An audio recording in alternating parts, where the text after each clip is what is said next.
USC and UCLA make 16 teams in 2024, and our buddy Cole is asking whether the Big Ten could keep divisions. So there's been a lot of talk about pods, divisions, and before all these ads, of course, doing what the ACC and the Pac-12 are doing, and that's get rid of all the divisions, just have one big list of 16 teams.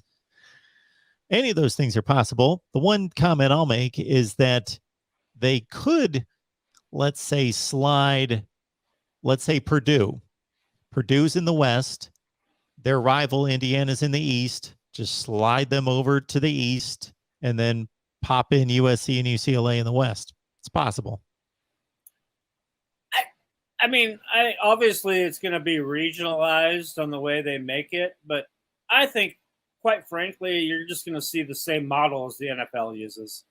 You're going to have 2 conferences with 4 divisions. I think that's the easiest way to do it. You're talking about ultimately, like nationally. I'm just talking about like the Big Ten. I'm talking about nothing else. If nothing else happens, if nothing else happens, if nothing. Well, I know I'm taking that out of the equation because I don't think they're done. Okay, I got you.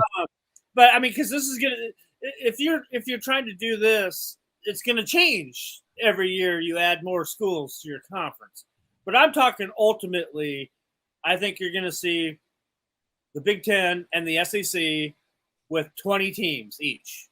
And then you do 4 conferences or 4 divisions in that conference. So it's like a water, instead of the NFL having 4 divisions in each conference, you'd have 2 divisions in each conference.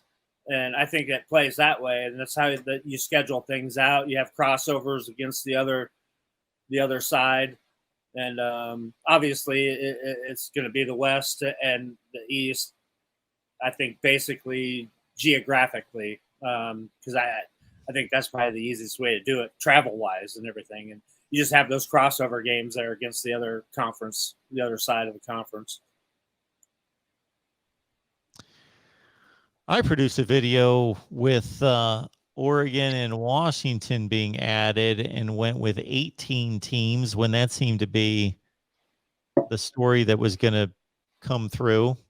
And I produced a video. You guys check it out. It's on the main channel. I added Oregon and Washington and built a whole division lineup, and with 4 divisions or 4 pods, whatever you want to call them, called them divisions.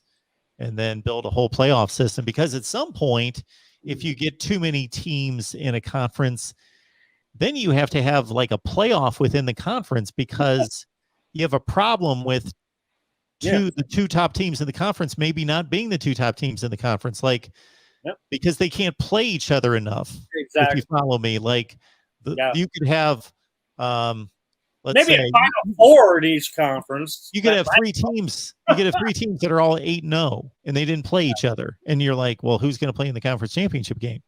So you have to develop some kind of like a semifinal to lead to the conference championship game. Yeah, exactly. I mean, that makes total sense to me too. But now you're adding another game onto the schedule, and kind of going back to what we were talking about of playing non-conference teams. I mean, now you're running out of another week of possibly playing like a Northern Iowa or somebody. This is the way I build it, Greg, is instead of having a 9-game conference season, have a 7-game conference season. And then after the 7 games, determine the division winners and so forth. You would have to see the whole setup that I had. And you have a flex schedule the last 2 weekends of the season. So when the 4 teams are playing the semifinals, the other 12 teams in the conference, or 14, whatever it turns out to be, are playing like seeded games against each other. And then you do the same the weekend of the championship game. So everybody ends up playing 9 conference games, but the last 2 weekends for everybody else are flex games. Wild card. Yeah. I mean, you don't know who's it's going to be. I like that idea. I really do. That sounds cool. That's what what gave me the idea was that's what the Big Ten did for the COVID year. Yeah, I forget about the COVID year. It didn't really make any sense. They wanted to get as many games in as possible, and the SEC did the same thing. And so they had games the weekend of the conference championship game to get in the rest of the games. Yeah. But it's so bizarre because the other teams couldn't even play. They couldn't even field a team and stuff. And yeah, I think they were just trying to get as many games in as possible. Oh man, Moonbot's been listening. You've been Uh-oh. listening, Moonbot. Yes. Uh-oh. If they adopt my strength of schedule from the year before, I won't go into that. I've explained that a bunch of times on other streams, and that's not for right here. But yes.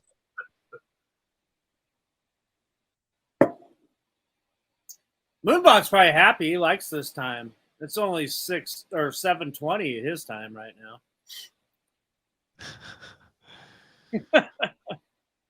Where's Moonbot? He's in Denver. It's only 7:20. No, it's Oh no, it's 8:20. They're only an hour behind. Okay. Yeah, they're mountain time, so it's 8:20 there. Sorry. It's 9:20 here. I'm sorry. It's past my bedtime. Not. Yeah, you're a night owl, just like I am. I don't sleep.